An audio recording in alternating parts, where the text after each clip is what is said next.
Et bonjour à toutes et à tous. Merci de nous rejoindre pour ce nouveau webinaire de French Morning avec le FAE, le French American Entrepreneurship Award. Je vais y arriver.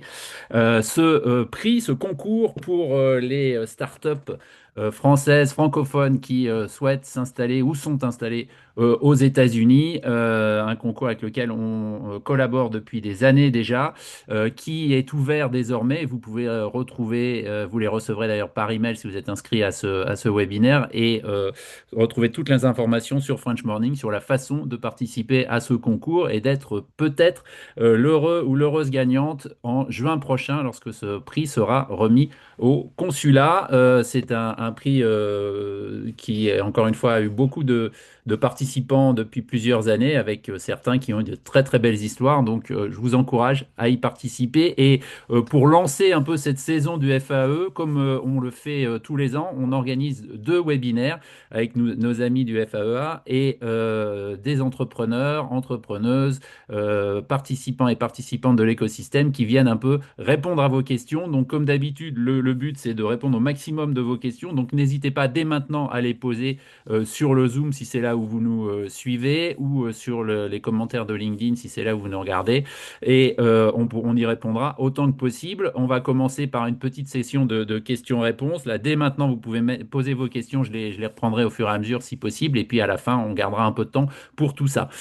Cette introduction étant faite, merci à toutes et à tous, merci à nos trois intervenants d'avoir pris le temps de participer aujourd'hui. On a autour de la table, et je vais les laisser se présenter dans une seconde, les uns après les autres, Aurélie Pasquier-Bessière, qui est donc Venture Partner chez Otium Capital, un family office dont elle nous dira un peu plus tout à l'heure. David Benayoun, qui est lui un des cofondateurs d'Anna Luisa, c'est écrit dessus, donc on ne peut pas se tromper, qui a fait des bijoux et qui est basé à New York, plus exactement à Greenpoint, Brooklyn, pour ceux qui ne connaissent pas, et Yves Benchimol, qui lui est cofondateur de WeWard, entreprise fondée en France, qui a eu beaucoup de succès et qui est maintenant, pour ce qui le concerne, pardon, hop, un fondateur français basé à New York.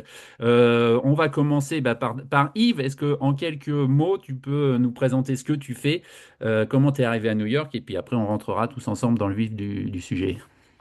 Bien sûr, merci Emmanuel pour l'invitation et bonjour à tous. Donc moi je suis Yves Benchimol, je suis cofondateur d'une startup qui s'appelle WeWard, qui est une application mobile qui a pour but d'inciter les gens à marcher.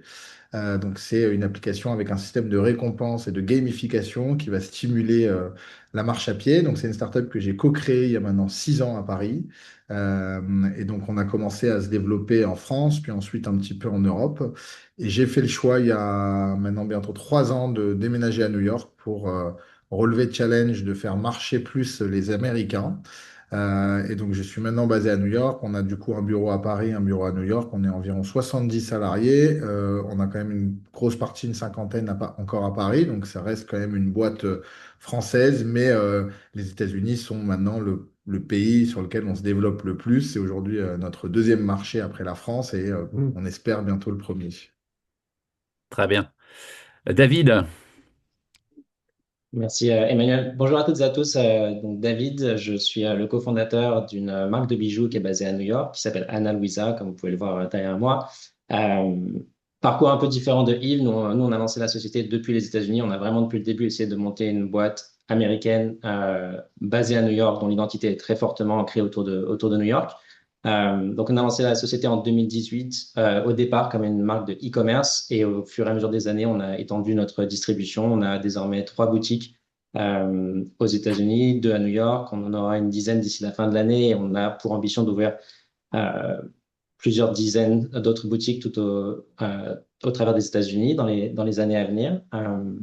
Et on est aussi vendu chez certains des plus beaux distributeurs, on va dire aux États-Unis, comme Nordstrom ou Bloomingdale's aujourd'hui. Donc, ravi de partager un peu mon expérience à New York sur les 8, 10 dernières années. Et si on peut aider d'une façon ou d'une autre, super ravi de répondre aux questions dans le chat. Ouais. Merci beaucoup. Bah, sur les deux entreprises, on en apprendra plus, hein, au fur et à mesure de ce webinaire. Évidemment, si vous avez des questions aussi spécifiques pour nos deux entrepreneurs, n'hésitez pas à les poser exactement au-delà des questions que vous pouvez avoir sur les conseils pour s'installer ici.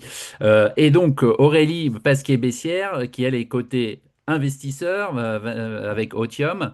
Là aussi, si tu veux nous présenter un peu ce que tu fais à New York.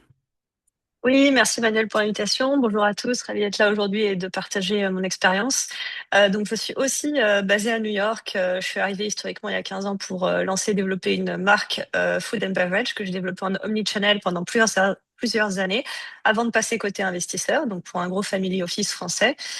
Pour ce family office, ça fait 5 ans que je m'occupe d'investissements précis à série B, donc early stage, consumer, focused, essentiellement retail, beauty, personal care, health, wellness, experience gift.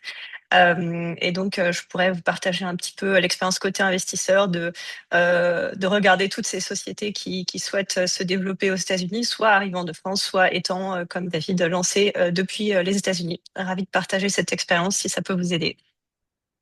Alors, on va essayer ensemble de découper cette heure, qui sera un peu moins d'une heure en prenant en compte les questions, mais sur ce qui est finalement les différentes questions que se pose un entrepreneur ou une entrepreneuse qui soit décide de s'installer déjà à New York, et on a les deux cas, hein, comme David et part de New York, soit quelqu'un qui, comme Yves, est dans une optique un peu différente de finalement transférer une partie se transférer lui-même ou elle-même à New York et son activité avec à New York ou aux États-Unis d'ailleurs. Donc, on va essayer de reprendre un peu ce parcours intellectuel de cet entrepreneur et entrepreneuse.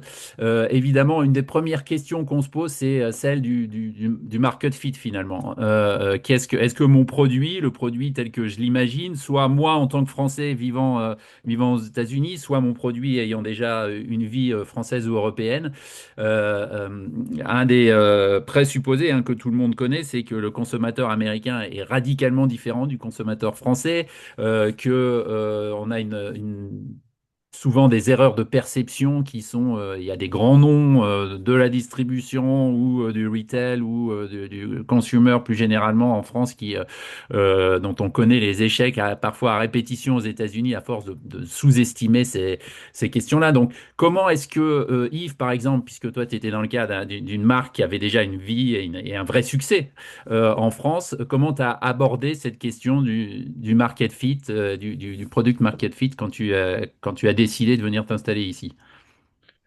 Ah, bah, c'est une très bonne question. C'est vrai que nous, quand on s'est développé dans les pays européens comme l'Italie et l'Espagne, on a eu un market fit assez immédiat, ce qui n'a pas été le cas quand on s'est développé aux États-Unis, quand on a démarré. Donc ça a été beaucoup plus dur de passer de la France aux États-Unis que de passer par exemple de la France à l'Espagne ou à l'Italie. Donc je pense qu'il y a une vraie différence culturelle. Et avant de venir ici, je ne l'avais pas forcément compris.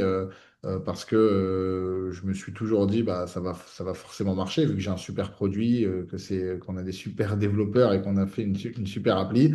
Il y a plein de raisons, je pense, qui expliquent ça. Déjà, nous, on est sur un sujet qui est la marche à pied. Je pense que le comportement de marche des Américains est complètement différent du comportement de marche d'un Français. En France, on vit beaucoup dans des univers de centre-ville. On a beaucoup cette culture, la vie de quartier. Un Américain, il va marcher plutôt. Alors, bon, New York est très Jusqu'au particulier, garage. mais bah, il va marcher au garage, mais après, il va aller dans un centre commercial qui fait peut-être 40 millimètres carrés, et là, il va marcher pendant 2 heures dans un centre commercial. Donc, c'est pas du tout les mêmes comportements de marche. Quand je suis arrivé, j'ai cru que j'allais me développer beaucoup dans les universités parce que j'imaginais que les campus à l'américaine étaient tellement grands que les étudiants marchaient beaucoup. En vérité, les étudiants restent un peu fainéants aujourd'hui.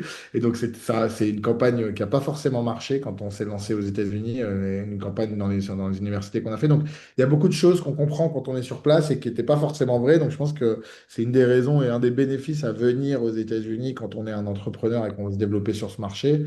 Euh, c'est pas forcément évident, mais en tout cas, faire le move de venir ici et de s'installer ici pour parler avec des consommateurs, comprendre comment ça fonctionne, comprendre la concurrence, comprendre les produits américains, comment ils sont développés, je pense que ça a du sens. Et un Américain, en fait, la plupart des produits américains sont pas forcément en Europe parce que, ils n'ont pas forcément besoin du marché européen pour se développer, contrairement à nous, où si on veut vraiment grossir, le marché américain reste le plus important.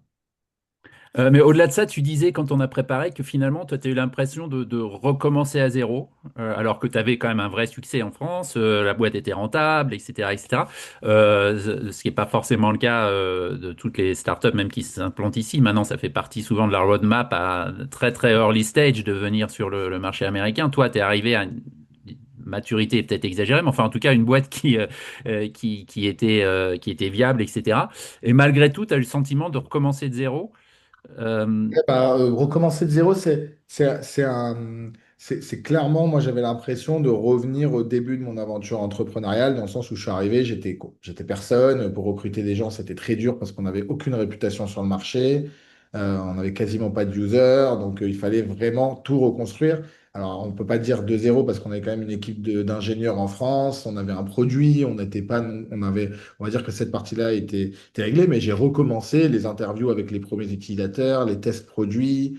J'ai recommencé toutes ces choses-là en arrivant ici parce que la rétention de mon produit était mauvaise, parce que le, le marketing qu'on faisait historiquement en Europe ne fonctionnait pas ici. En Europe, on a rapidement eu par exemple, un exemple, c'est qu'on a rapidement eu des passages presse sur des grands médias français.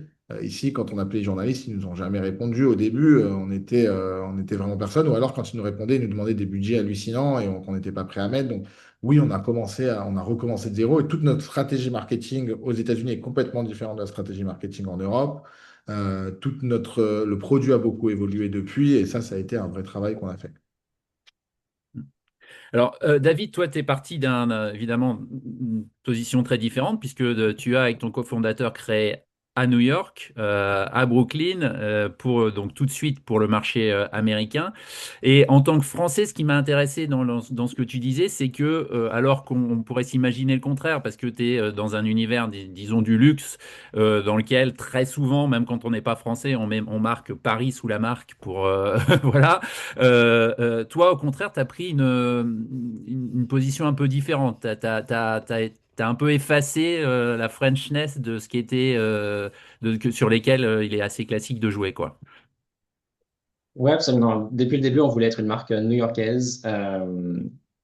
On design tous nos produits à New York, on fabrique à l'étranger et un peu aux États-Unis maintenant, mais euh, on voulait vraiment que la marque soit le représentant de nos produits. On voulait pas forcément que les fondateurs soient le visage de la marque à ses débuts, ni même aujourd'hui. Et donc, on a dû travailler assez dur pour que ce soit le produit qui soit la star plutôt que l'histoire de ses fondateurs.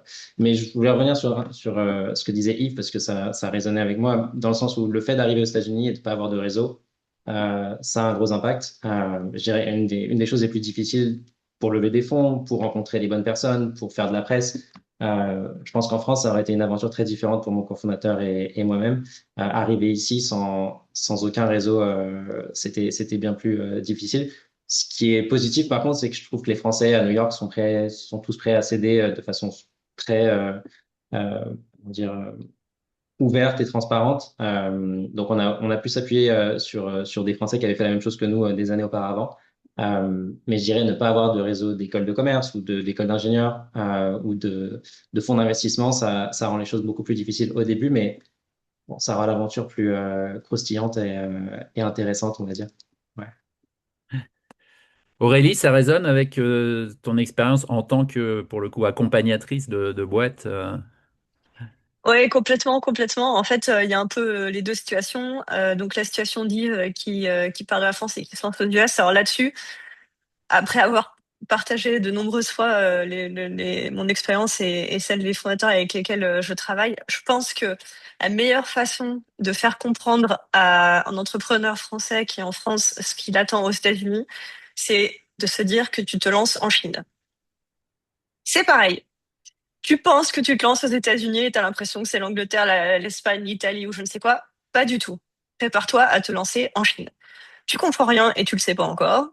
Si tu penses que tu comprends, probablement tu vas arriver et te rendre compte qu'il faut tout ajuster. C'est quasiment comme repartir de zéro, comme le dit Yves.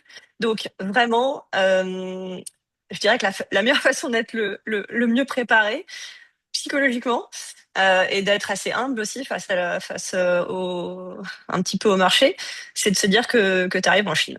Et donc, il faut être sur place, il faut comprendre, il faut parler aux gens, il faut accepter de tout reconstruire pour que ça fonctionne. C'est juste les États-Unis, ça n'a juste rien à voir avec aucun, quasiment, enfin, même avec l'Angleterre, ça n'a rien à voir. Donc, je pense que quand on est dans ce mindset, déjà, on part bien. On part mieux que quand on pense qu'on va y arriver en 2-2. Et après, oui, effectivement, quand on est déjà basé aux US, mais qu'on n'est pas forcément américain, qu'on est européen, français ou autre, effectivement, toute la clé, euh, ça va être de réussir à trouver pour tester son product market fit ou juste pour se lancer et se développer, trouver les bons réseaux, trouver les bons contacts. Que ce soit effectivement, il y a une très bonne entraide, je pense, entre Français entrepreneurs installés aux US, y compris côté fonds, hein, pas uniquement côté entrepreneur, et côté européen aussi, je dirais, j'étendrais ça un peu à nos amis voisins qui sont dans la même situation que nous.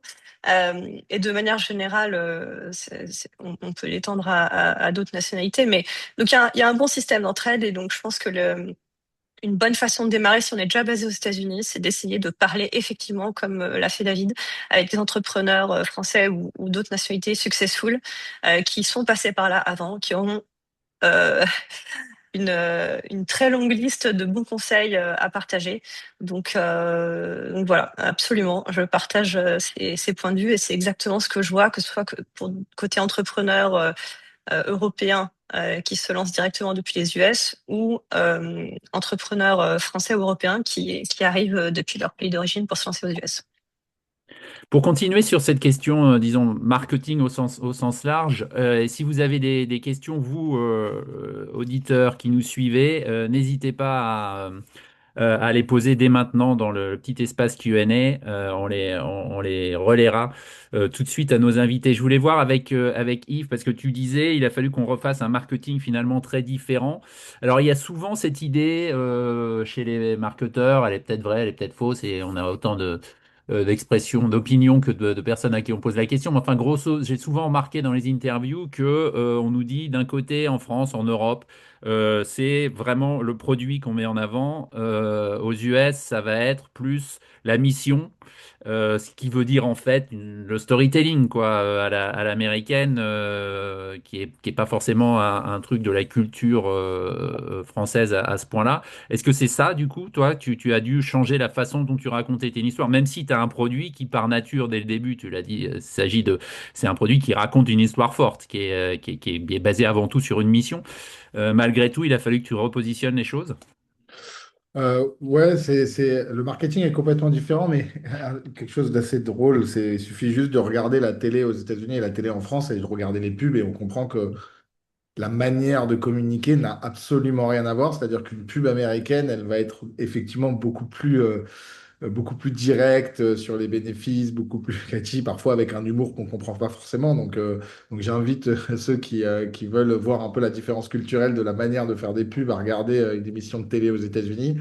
Euh, c'est et aussi, il y a beaucoup plus de bruit en fait aux États-Unis. C'est-à-dire que le consommateur américain, il est constamment sollicité dans tous les sens avec une culture du reward qui est assez impressionnante.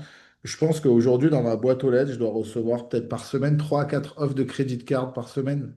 C'est assez impressionnant à quel point on est sollicité dans sa boîte aux lettres, sur les réseaux sociaux, à la télé. Et donc forcément, arriver à se faire une place dans ce bruit-là, ben, ça coûte très très cher. On n'est pas du tout sur les mêmes budgets. Et ça, c'est dur à le comprendre quand on arrive et qu'on nous demande pour une petite campagne un budget de 100 000, 150 000 dollars. On se dit, attendez, j'ai jamais dépensé ça de ma vie en France. Et là, je dois le faire. Déjà, il y a un temps d'adaptation et de compréhension. Et puis après, c'est aussi quand on bosse avec des boîtes de branding ou de marketing américaines et qui nous envoient le contenu. La première réaction en tant que Français, on se dit, mais c'est nul ce qu'ils ont fait. C'est pas possible. Ça n'a pas de sens. Et en fait, ben, c'est ce qui marche. Et donc, il faut travailler avec des Américains pour le comprendre et puis tester. Donc ça nécessite de l'argent et donc c'est pour ça qu'il y a C'est vrai que le réseau français avec les VC français comme Aurélie, ça peut forcément aider ou alors il faut arriver à venir ici déjà avec de l'argent et donc c'est pour ça que c'est assez important de tester et de pas être frileux de tester et de venir pour comprendre et sentir comment les Américains fonctionnent. Toi, David, tu as fait une marque de bijoux donc pour un marché américain en voulant je ne sais pas si c'est comme ça que tu le dis, mais disons démocratiser la bijouterie haut de gamme, etc. Tu aurais positionné les choses de la même façon si tu l'avais fait en France? Quelles ont été j'imagine que tu n'as pas forcément pensé comme ça, mais est-ce que tu peux voir des C'est différences? c'est une bonne question. Dans notre industrie, je dirais que tout simplement, les designs, par exemple, étaient complètement différents. Les tendances étaient complètement différentes dans l'industrie du bijou aux États-Unis et en Europe. Les couleurs, la couleur du métal, le fait d'utiliser beaucoup de pierres ou pas, d'avoir quelque chose qui brille ou pas. Genre, toute l'esthétique est totalement différente. Moi, j'avais heureusement quelques années d'expérience déjà aux États-Unis où j'ai pu comprendre les tendances locales. Mais arriver depuis la France, surtout sans vendre un aspect français ou une créativité française, ça aurait été beaucoup plus difficile pour nous.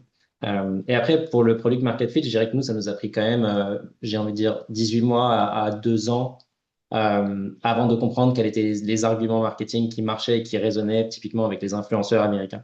J'imagine que les influenceurs en France, j'ai pas beaucoup bossé avec les influenceurs européens, mais je suis pas sûr que ce soit la même façon de travailler avec les marques. Et du coup, il y a eu beaucoup d'apprentissage pour nous d'essayer, de rater, de réessayer, de re-rater jusqu'à ce qu'on trouve la formule qui marchait pour que les gens raisonnent un peu plus avec le produit, avec la qualité du produit, etc. Euh, donc, ouais, beaucoup de différences culturelles, je dirais, à ce niveau-là. Aurélie, tu veux ajouter quelque chose là-dessus? Non, mais je dirais que sur l'adaptation au marché, les stratégies marketing, etc., moi, je recommande toujours que l'un des fondateurs déménage aux États-Unis. Encore une fois, comme l'ont déjà dit David et Yves, honnêtement, je pense que c'est impossible si on ne connaît pas les États-Unis. Enfin, encore une fois, la comparaison avec la Chine, je trouve, est la plus parlante parce que la Chine, on s'attend à rien comprendre, alors qu'aux États-Unis, on pense qu'on connaît un peu et qu'on comprend déjà un peu, alors que c'est globalement très faux. Donc, si quelqu'un de majeur, à savoir l'un des cofondateurs, ne déménage pas aux États-Unis pour vraiment comprendre comment est-ce que son produit, son service, sa marque va pouvoir s'adapter et fonctionner et répondre à un besoin qui n'est pas forcément le même qu'en France d'ailleurs, hein. Euh, et je pense que Yves, c'est un bon exemple là-dessus avec ce que tu proposes toi, mais voilà, les marchés, les consommateurs, les habitudes étant différentes, c'est impossible de ne pas être sur place, enfin, de ne pas être sur place pour le comprendre et s'adapter. Et plus on met de temps à s'adapter, plus ça coûte cher, plus le risque d'échec est élevé. Donc j'ai envie de dire, si vous voulez mettre toutes les chances de votre côté, il y a un des cofondateurs qui déménage aux US ou qui s'installe définitivement. Vous faites beaucoup de tests, vous passez beaucoup de temps avec vos premiers clients. Et à partir de là, vous pouvez construire une stratégie marketing qui est efficace et qui est complètement adaptée aux États-Unis et qui sera probablement très différente de la France. Et c'est OK. Si c'est comme ça que ça doit marcher, c'est comme ça qu'il faut le faire. Hmm. Ça rejoint cette idée de l'américanisation finalement que à la fois Yves et David développaient. Yves, vous êtes allé assez loin dans cette idée-là puisque en arrivant, enfin une des façons dont vous êtes américanisé entre guillemets, c'est en mettant en avant une star américaine. Tu veux nous raconter un peu qui et puis comment cette idée est née? Oui, bien sûr, ça rejoint vraiment ce que disait David sur le fait de ne pas forcément mettre en avant notre histoire de Français fondateurs, mais de se faire passer pour une société américaine. Je pense que dans la tech, c'est encore plus vrai. Je pense que le consommateur américain aime bien les techs américaines, de la même manière que les Français aiment beaucoup les produits français sur certains domaines. Et donc, du coup, nous, on a fait rentrer au capital donc Venus Williams, cette star américaine du tennis mondial. Qui, en fait, quand on a commencé à travailler avec elle, eh ben, on a tout de suite mis en avant, ce qui fait que sur l'Apple Store, sur Google Play, si vous y allez, il y aura écrit Back by Venus Williams, d'avoir une photo de Venus Williams. Donc, on a vraiment signé un contrat d'ambassadeur. On a le droit d'utiliser son image, ce qui fait qu'une personne qui télécharge l'appli ben, pense que clairement, c'est une application américaine qui a été montée par Venus Williams et ses équipes et ça a complètement changé la rétention du produit. Et donc, avant, où quand quelqu'un téléchargeait le produit, il pouvait avoir un a priori sur ah, c'est un produit étranger, donc c'est peut-être un scam ou c'est peut-être pas forcément un produit de très bonne qualité, ben, on a complètement changé ça. Donc je pense que c'est important et ça a de la valeur, en tout cas dans le domaine de la tech. Souvent dans les boîtes B2B, souvent on cherche toujours le VP Sales, le sales américain qui va vraiment montrer qu'on est une boîte américaine, qu'on a des bureaux ici, qu'on est installé ici. C'est très important pour les Américains et donc ça c'est quelque chose d'important. Donc dans le B2C, avoir un soutien, que ce soit d'influenceurs, d'ambassadeurs américains, ça peut avoir un effet positif.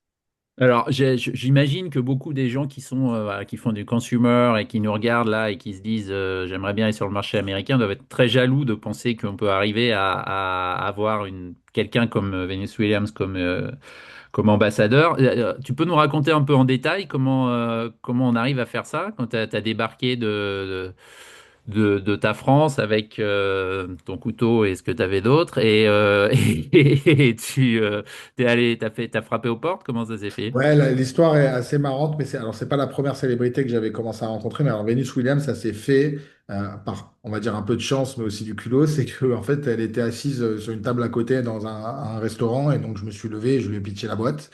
Ça lui a parlé et ça lui a plu. Donc, euh, on va dire que pas tout le monde se serait levé et lui aurait pitché la boîte en plein milieu d'un déjeuner, mais voilà, les opportunités, c'est comme ça que ça se crée. Et donc, oui, je pense qu'il faut aller les chercher. Il y a du réseau, mais depuis, on a beaucoup de gens qui nous soutiennent.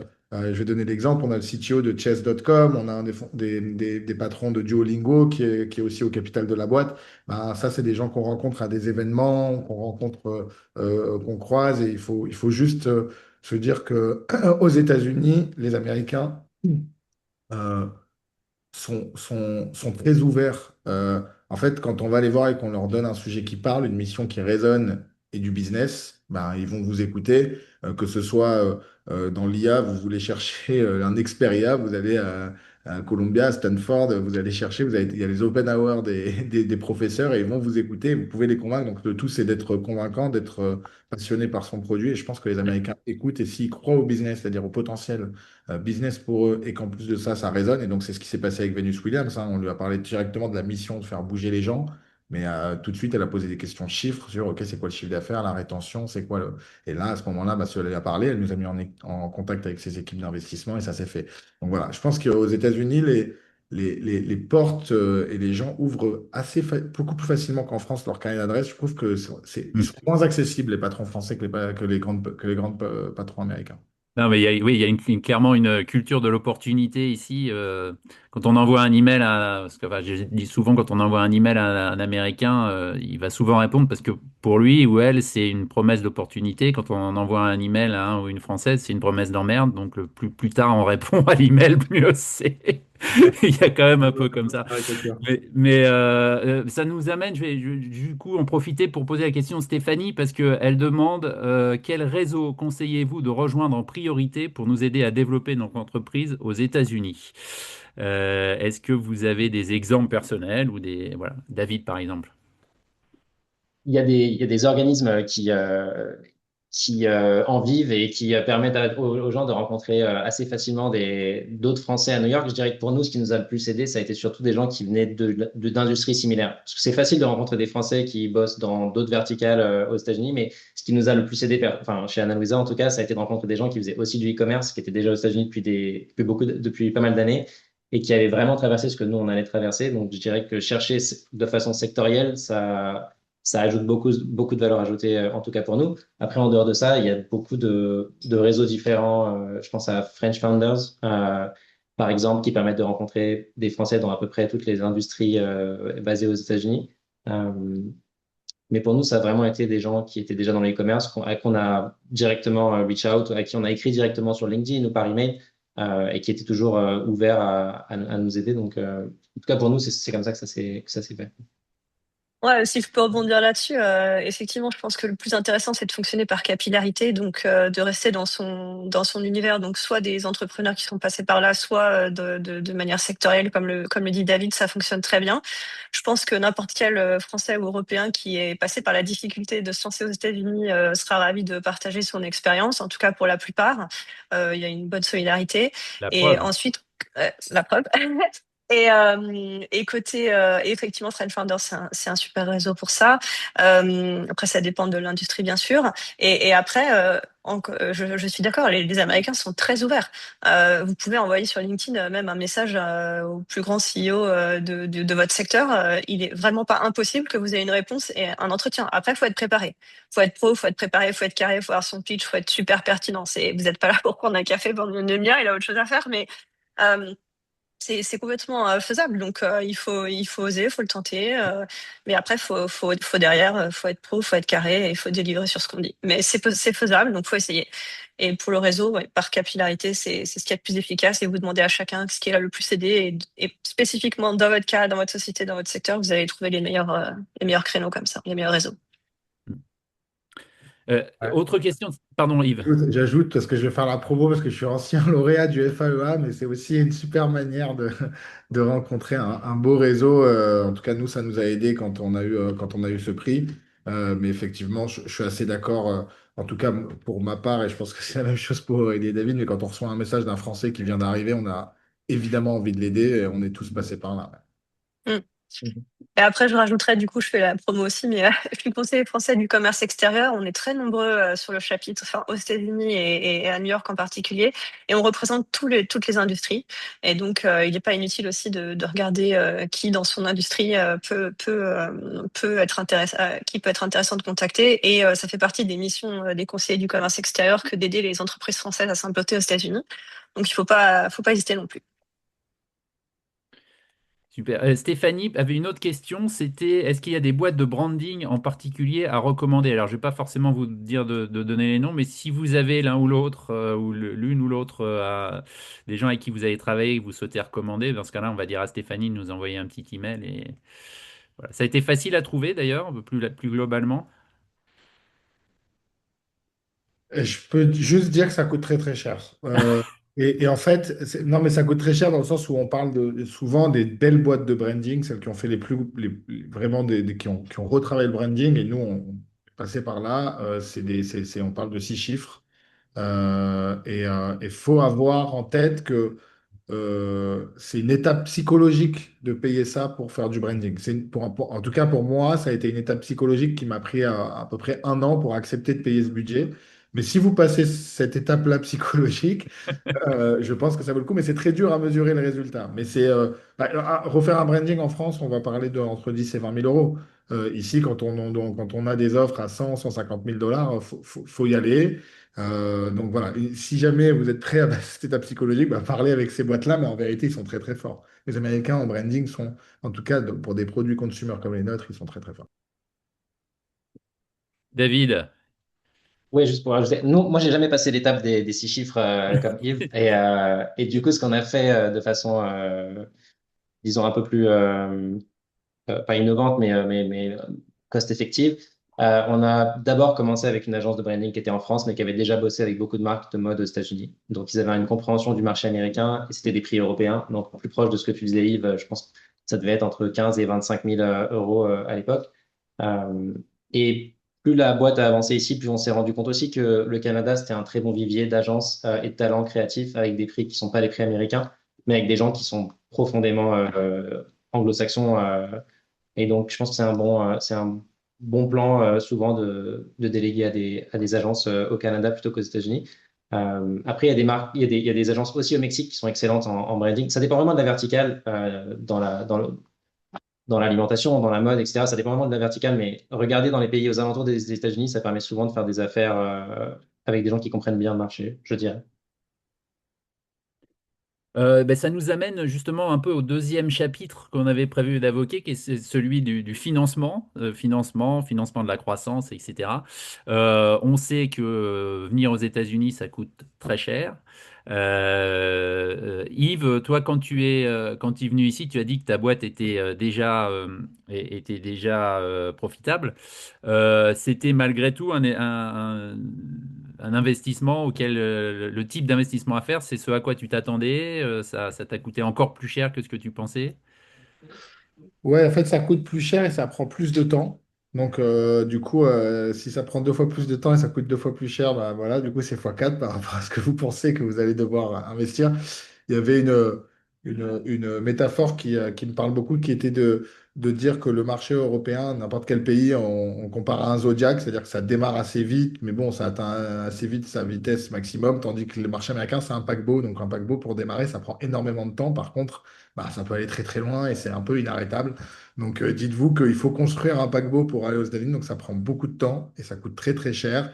Et, même si on n'arrête pas de nous le répéter, ben, quand on arrive, donc là j'ai donné l'exemple du prix d'une boîte de branding, on est sur un x5 par rapport au prix d'une boîte de branding américain. C'est pareil sur la quasi-totalité des dépenses que vous allez devoir effectuer, que ce soit les salaires, que ce soit le temps que vous allez mettre à trouver un bon profil, parce qu'en tant que Français, trouver une rockstar américaine, j'ai presque envie de dire que c'est impossible parce qu'une rockstar américaine, pourquoi elle va venir bosser dans une boîte française? C'est une vraie question qu'elle va se poser. Donc, il y a de fortes chances que vous allez recruter plutôt des profils peut-être moyens ou plus jeunes. Et donc, du coup, ça va prendre plus de temps avant qu'ils fassent leurs preuves. Donc, ça va coûter beaucoup plus cher. Et puis, les salaires sont plus élevés. Donc, tout coûte plus cher et tout prend plus de temps. Et ça, il faut s'y préparer. Et donc, pour s'y préparer, nous, on avait la chance d'être rentable. Donc, du coup, ça nous permettait d'avoir une rentrée d'argent, on va dire, mensuelle qui nous permettait de tenir plus longtemps. Et après, il y a plein de moyens, bah, en levant des fonds, en contactant des gens comme Aurélie, ou alors en allant emprunter de l'argent. Donc ça, c'est effectivement quelque chose qu'il faut Toi, faire. c'est ce que tu as fait. Tu as emprunté de l'argent pour venir ici. Ouais, nous, on a emprunté de l'argent plus la rentabilité de la boîte. Mais oui, David, ça m'intéresserait aussi de savoir comment il a financé au début, parce que j'imagine que c'était peut-être pas la même stratégie. David, Oui, justement. absolument. Donc, Question de ouais, Yves. pour lancer une marque aux États-Unis, ça prend, comme tu disais, beaucoup de temps et d'argent, plus que, j'ai envie de dire, à chaque fois qu'on a eu des idées ou des intuitions de combien les choses allaient nous coûter, en général, on était très, très, très, très loin du compte. Au fur et à mesure des années, on a pu s'en rendre compte. Nous, on a levé des fonds, on a essayé de lever des fonds aux États-Unis au tout début. Ça répondra peut-être à une des questions dans le Q&A. On a essayé de lever des fonds au départ avec des fonds américains de consumer. Ça a été très difficile. Faut savoir pitcher de façon, j'ai envie de dire, pitcher de façon américaine à des fonds américains. Il faut avoir des introductions à ces fonds-là quand on arrive, enfin comme nous, quand on arrivait de France sans aucun network, c'était pas évident. On pouvait avoir des meetings avec les fonds américains, c'était très difficile de les convaincre d'investir. Et finalement, on a préféré, enfin, on n'a pas eu forcément le choix, mais on a levé avec un fonds français au tout début de l'aventure, qui nous a suivis tout au long des années. Et au fur et à mesure que la boîte s'est développée, qu'elle s'est fait un nom aux États-Unis, on a été en mesure de lever aussi avec des fonds américains qui nous ont ouvert des portes totalement nouvelles et différentes aux États-Unis. Donc en tout cas, notre parcours, pour moi, est assez, euh, avec du recul, je pense que c'était la bonne chose à faire que de s'appuyer sur un réseau français qu'on connaissait mieux, qui nous comprenait aussi mieux et qui croyait davantage et qui comprenait vraiment ce qu'on voulait faire aux États-Unis. Et ensuite, au fur et à mesure du temps, s'appuyer sur des acteurs locaux pour leur réseau, pour leurs conseils, pour leur expertise du marché. Et le fait d'avoir les deux à la cap table, ça nous a plutôt bien réussi au fur et à mesure du temps. Il y a une question justement pour Aurélie spécifiquement. Quel conseil donneriez-vous à une fondatrice en phase pré-seed qui souhaite lever des fonds pour lancer une marque de parfum de luxe à New York? C'est spécifique. Ouais, Bah, on peut en reparler en direct. ouais, c'est ça. Mais de manière générale, sur les levées de fonds, euh, une boîte qui est basée en France, qui veut se lancer aux US et qui veut réaliser une levée de fonds à cette fin, euh, donc ça va pas intéresser les fonds américains globalement, parce qu'en fait, il n'y a aucune preuve aux US. Donc ça ne va intéresser que les Français et les Européens qui sont attirés par le marché américain. Mais un venture américain, si vous avez aucune preuve déjà de réussite, c'est-à-dire un chiffre d'affaires en très forte croissance avec un taux de rétention assez élevé, c'est-à-dire déjà plusieurs mois, voire 12, 18, 24 mois d'activité aux États-Unis, ça va pas les intéresser. Éventuellement un business angel qui est passionné par le secteur ou le produit, ça éventuellement. Mais un fonds, non. Donc il faut oublier cette piste. Euh, il vaut mieux regarder les fonds français qui ont déjà l'expérience d'avoir accompagné des lancements aux États-Unis, et là, ça peut les intéresser. Ou pareil, des gros business angels qui pourraient être soit des Français basés aux États-Unis, soit des Français qui sont en France mais qui connaissent bien les États-Unis. Et après, si vous êtes donc déjà aux US, effectivement, comme David l'a expérimenté, on n'est pas américain, on n'est pas diplômé des meilleures écoles américaines, on n'a pas les réseaux, on n'a pas les codes. Quand on vient d'arriver. Si vous avez habité toute votre vie aux États-Unis, vous les avez. Mais sinon, vous les avez pas. Donc, c'est comme n'importe quelle personne qui arrive d'Asie ou d'Amérique latine en France et qui cherche à lancer sa boîte en France et pitcher les grands fonds français, quoi. Il y a un problème d'adaptation au marché local. Et donc, effectivement, soit vous avez déjà démontré que le business a très bien pris avec des KPI super intéressants et là vous intéressez quand même.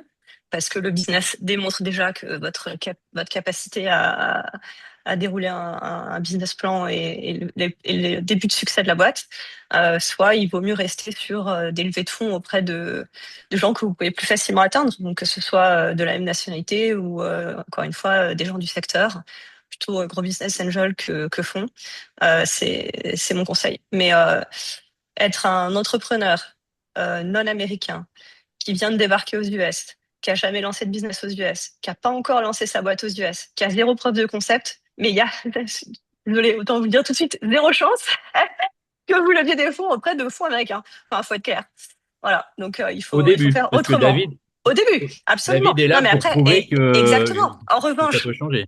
ça, c'est l'étape 1. Après l'étape 2, comme le dit David, il a extrêmement bien exécuté, démontré que la pertinence de son modèle, la boîte est partie en forte croissance, et donc là, elle va tout de suite vous intéresser les Américains, parce que vous êtes aux US, vous avez démontré sur le marché US avec des clients américains que ça fonctionne. Alors là, ok, là, ils regardent. Mais c'est au bout de combien de temps, David? Combien d'années? Plusieurs années, ouais, Pas, pas tout de 300. suite, quoi. Voilà. Ouais.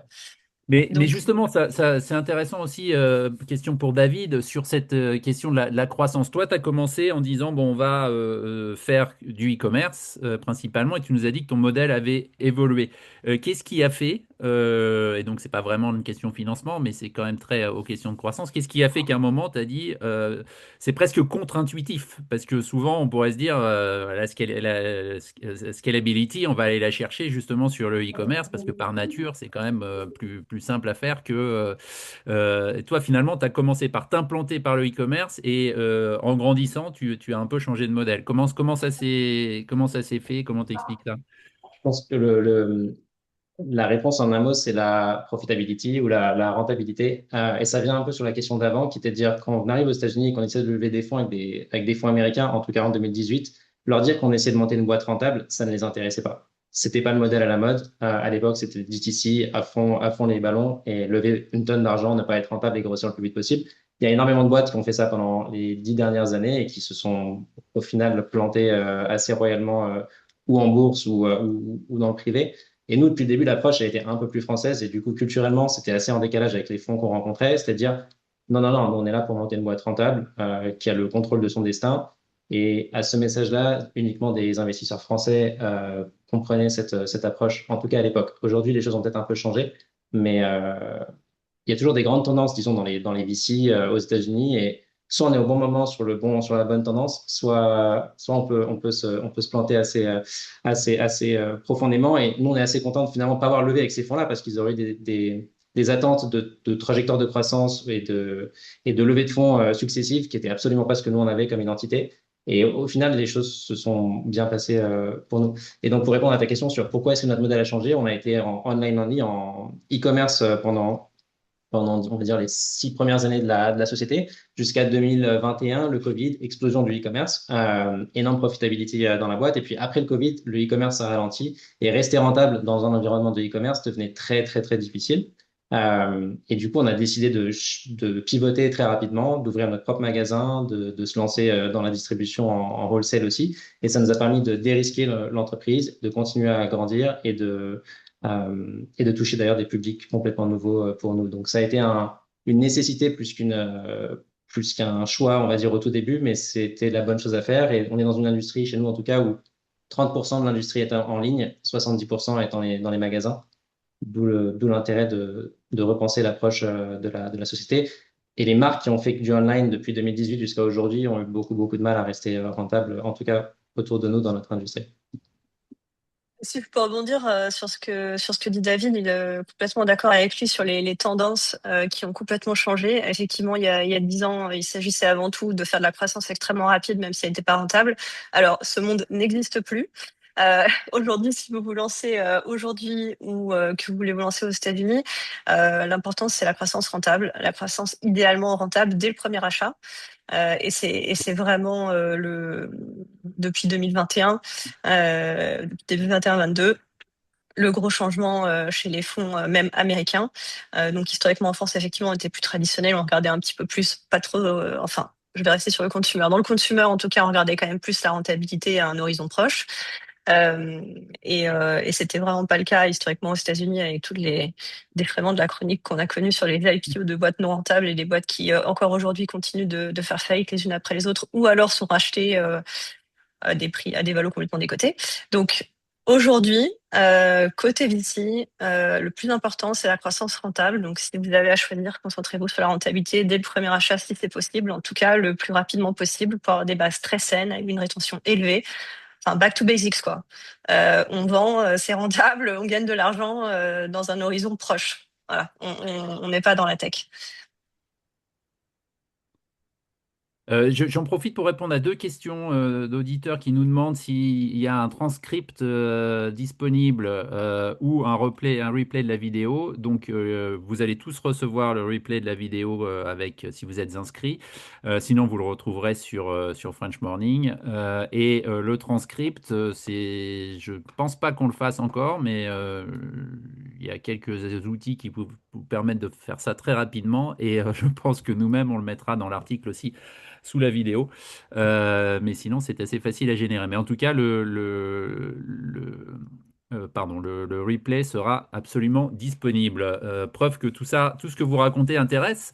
Donc, c'est une bonne nouvelle. On a encore une dizaine de minutes. Donc, continuez de poser vos questions si vous en avez. Un autre chapitre qu'on voulait aborder, c'est celui, disons, au sens large, de la culture. De la culture de l'entreprise, de la culture du business, etc. Qui très souvent, de manière très concrète pour l'entreprise, la première traduction de ça, c'est dans l'univers du recrutement. Comment on fait pour recruter ces premiers profils, sales, marketing, par exemple, ou marketing, qui sont, comme vous l'avez dit, dans le modèle américain, en tout cas pour les entreprises qui sont comme Yves, encore basées en France et qui sont venues ici. Le modèle classique reste celui de, disons, la tech et le dev en France, notamment pour des raisons de coût, mais vous allez me dire que c'est toujours vrai.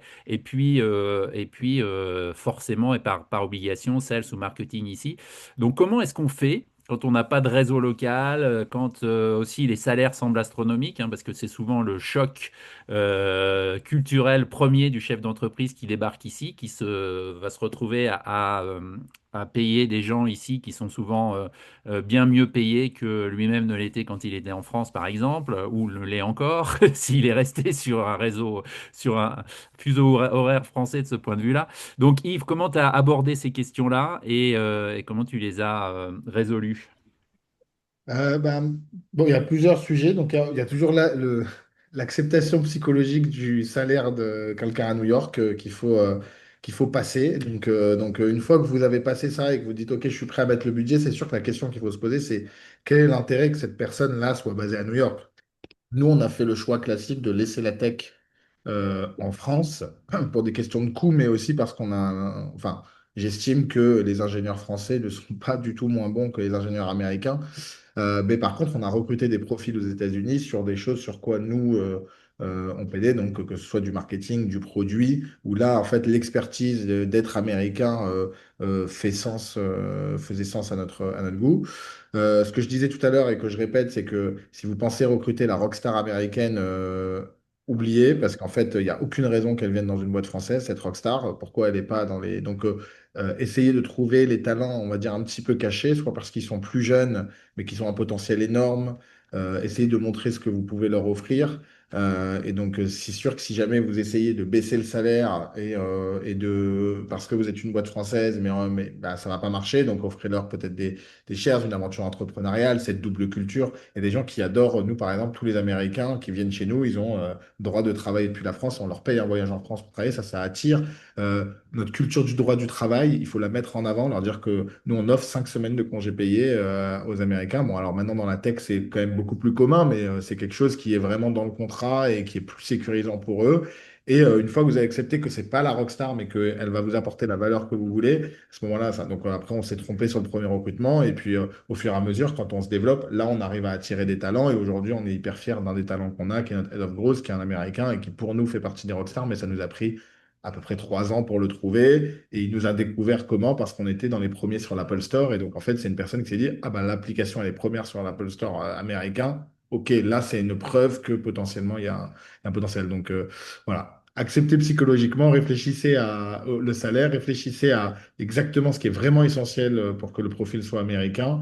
Et puis ensuite, acceptez de prendre des profils peut-être un petit peu plus outlier, pas forcément la personne qui vient de chez Google ou de chez ces grosses boîtes, parce que si elle vient chez vous, c'est que potentiellement il se passe un problème. Donc, essayez peut-être des profils plus jeunes ou des profils qui viennent d'une autre industrie mais qui ont un vrai potentiel. Et puis après, les cabinets de RH peuvent aider aussi pour trouver des talents, mais pareil, ça coûte très cher aux États-Unis. Donc moi, je conseille plutôt d'y aller en direct via LinkedIn et d'aller démarcher les gens. Aurélie, pour ceux qui n'auraient pas encore complètement mis le pied ici et qui se demandent qu'est-ce que ça veut dire, ces différences de coûts, c'est quoi les ratios que tu mets en avant d'habitude Sur les salaires, effectivement, x2 à x3, facilement. Ça dépend, ça peut être bien plus sur certains, enfin bien plus. Ça peut être plus élevé sur certains métiers, mais globalement, entre Paris et New York, ne serait-ce que pour prendre ces deux exemples-là, on est sur du x2, x3, y compris pour des niveaux seniors qui sortent d'université. Donc, à avoir en tête et effectivement, du coup, bien réfléchir à ce qu'il est pertinent de positionner aux États-Unis par rapport à soit, comme l'a fait Yves, garder en France ou positionner en dehors des États-Unis.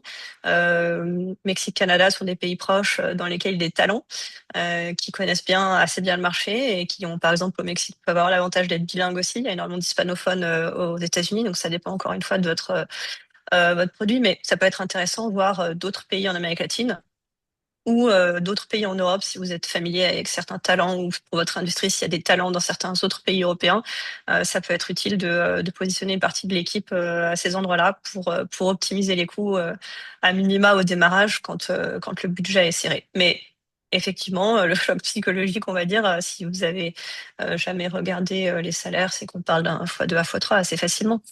Et beaucoup plus après quand on monte sur certains profils plus seniors, mais même déjà sur les, euh, sur les personnes qui sortent d'université. David, tu as eu du mal à recruter au début?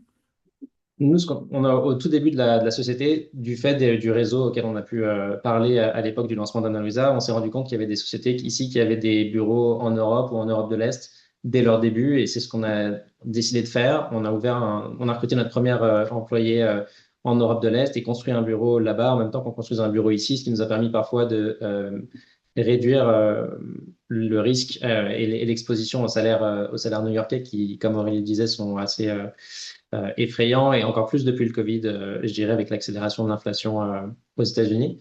Donc, nous, au départ, on a toujours décidé d'avoir de l'aide et de délocaliser certains rôles pour avoir un peu moins de coûts aux États-Unis. On ne s'est pas payé pendant un an lorsqu'on a lancé la société pour pouvoir recruter plus facilement. Euh, et j'ai envie de dire qu'après, le Covid a changé aussi beaucoup de choses. Durant le Covid, on s'est exactement posé la question que Yves mentionnait, est-ce que les gens ont besoin d'être physiquement à New York sur certains rôles?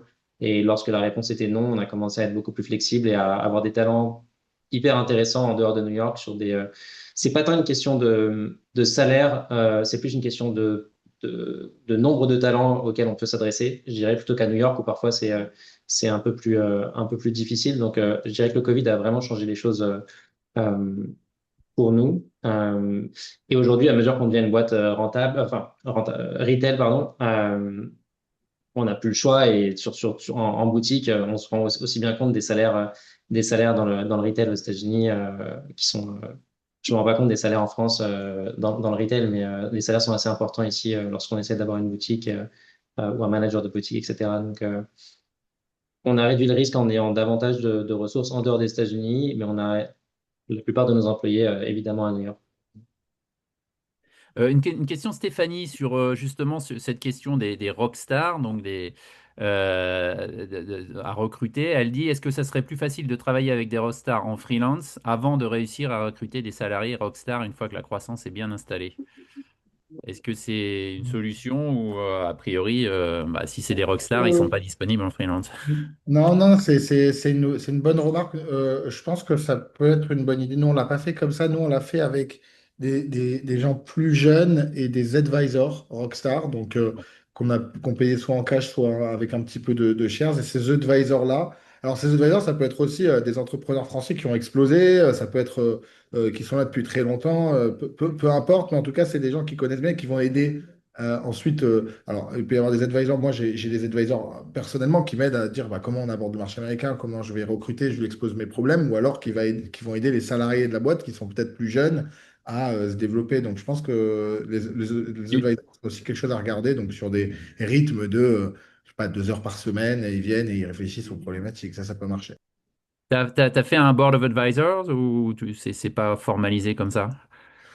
Nous, j'ai toujours eu des advisors dans la boîte. Donc là, en ce moment, on a une personne de l'application chess.com qui est le directeur technique qui nous aide. Et puis, on avait une personne de la growth chez Duolingo. J'avais eu quelqu'un de chez Grammarly qui nous a aidé. Donc, on prend des advisors vraiment dans notre domaine et qui, en fait, viennent, qui sont payés hein, et qui viennent chaque semaine sur un call avec moi ou des gens de mon équipe pour vraiment réfléchir à une problématique et essayer de nous débloquer de cette problématique et parfois ouvrir son réseau. On cherche un talent, ah, je connais quelqu'un qui vient de partir et là par contre, il peut nous présenter une rockstar qui va beaucoup plus écouter parce que ça vient de quelqu'un en qui ils ont confiance. Ouais. Ouais, mais pour rebondir là-dessus, je ne sais pas exactement ce que ça veut dire travailler avec des rockstars. J'aurais plutôt tendance à effectivement aller sur le schéma advisor. Donc soit c'est quelqu'un qui a réussi dans votre secteur ou un entrepreneur qui a réussi dans un autre secteur, mais c'est très pertinent. Et dans ces cas-là, mais alors oui, prenez-le en advisor, trouvez un moyen d'échanger avec lui. Mais si on parle d'un VP Sales, je vois pas du tout le schéma qui consiste à prendre quelqu'un en freelance, part-time. Enfin, faut réfléchir à la motivation que les gens et l'intérêt que les gens ont à rejoindre une boîte voilà, qui vient de se lancer, qui est jeune. Il y a énormément d'atouts à travailler dans une startup, en particulier une startup française. C'est une super idée, par exemple, comme le disait Yves, de mentionner un peu la partie lifestyle qu'on peut offrir en tant qu'Européen. Mais je vois pas du tout un poste clé dans les sales ou marketing qui sont souvent des gros postes qu'on cherche au début. Être en freelance, part-time, pour moi, c'est pas le bon schéma. Pour moi, le meilleur schéma, c'est celui d'effectivement d'advisors qui vont aider sur des sujets spécifiques ou qui vont être incentivés carrément en equity sur la cap table. Et sinon, prendre des profils moins chers, donc à l'étranger ou plus jeunes, conformes. David, toi aussi, tu as fonctionné avec des advisors. T'as un board Ouais. of advisors, par exemple, ou... On n'a jamais vraiment eu de board advisor, on a toujours eu des advisors aussi, et à 100%, ça nous a beaucoup, beaucoup aidé, ça nous a ouvert des portes, ça nous a permis de savoir ce que faisaient les plus grosses marques américaines, ça a vraiment facilité les choses, aussi bien au tout début que plus tard dans l'évolution de la société. Et je pense que, comme disait Yves, les advisors ont vocation à évoluer et à changer au fur et à mesure de l'histoire de la boîte. Il y a des gens qui sont très forts dans le 0 à 1, qui sont là pour lancer la boîte, qui l'ont fait déjà dans d'autres startups qui ont été très successful aux États-Unis. Et donc, on avait des advisors assez différents au début, voire certains qui, au fur et à mesure des années, continuent à nous aider, même s'ils sont même pas incentivés d'une façon ou d'une autre, juste parce qu'ils ont participé à l'aventure depuis le début et qui continuent à nous aider, à nous Et mettre au en début, contact. c'est des gens qui sont rémunérés en capital ou que tu arrivais à Equity, payer? pareil, on n'avait pas l'argent, pas les moyens de les payer, surtout vu leur expérience à l'époque. Donc, c'était de l'equity avec du vesting sur plusieurs années, et comme ça, tout le monde est protégé, et ça a très bien marché pour nous. Ok. On va bientôt se quitter. Juste une dernière question qu'Eric pose là sur très pratique justement sur le recrutement et que les Français se posent en arrivant. Est-ce que quand vous arrivez, dès le début, vous offrez une assurance santé à vos employés?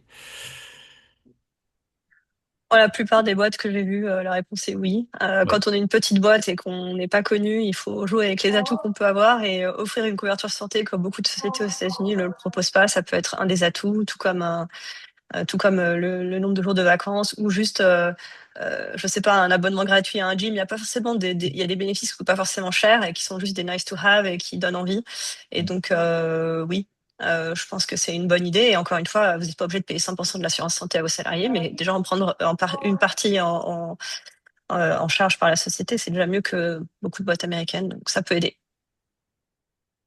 Ouais, il faut être compétitif aussi par rapport aux boîtes. Dans la tech, moi, je connais pas une seule boîte qui offre pas une assurance salariée à ses employés. Donc, je suis assez d'accord avec Aurélie. Si on peut ajouter d'autres bénéfices, mais en tout cas, n'importe quelle personne qui rejoint une startup tech, elle s'attend à avoir l'assurance santé dans le package. Ouais. Bon, alors, alors j'avais promis la dernière, mais là, Marion nous demande, elle rebondit sur ce qu'on disait sur les advisors, comment justement trouver les advisors? Comment vous avez fait? Parce qu'on peut se dire aussi qu'il y a un peu le même problème. Boîte française, pas connue ici, etc. On n'a pas les réseaux et tout. Finalement, ce qu'on décrivait sur la difficulté de recruter, ça va peut-être se trouver aussi côté advisor, quoi, non?